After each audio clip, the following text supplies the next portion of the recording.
Welcome. In this video, I'll show you how to add Klarna to StanStore. All right. So first up, make sure that you have an active Creator Pro subscription. All right. Again, you must first have an active Creator Pro subscription. If you're currently under Creator right here or the default Creator plan, make sure to change the plan and use Creator Pro. Okay. Once done, another thing to make sure is that you have a connected custom Stripe account right here. Just click on register, and we do have a separate video talking about how to set up your Stripe account in here.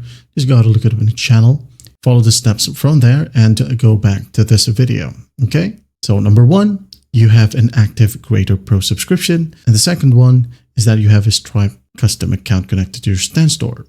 The third one right here in the checklist, make sure that you are based on one of the following countries: Australia, Austria, Belgium, Canada, Finland, France, Germany, Greece, Ireland, Italy, Netherlands, New Zealand, Portugal, Spain, Sweden, United Kingdom, or the United States. Okay. And the fourth and last one right here is that make sure that your StanStore and Stripe account both have one of the following currencies right here.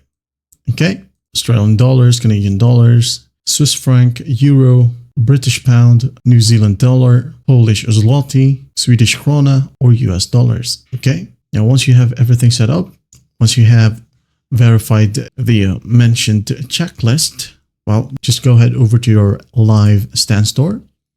Okay. Now you can go ahead and test one of your products, and then you'll be able to see that Afterpay and Klarna will just automatically appear on the checkout page, like so.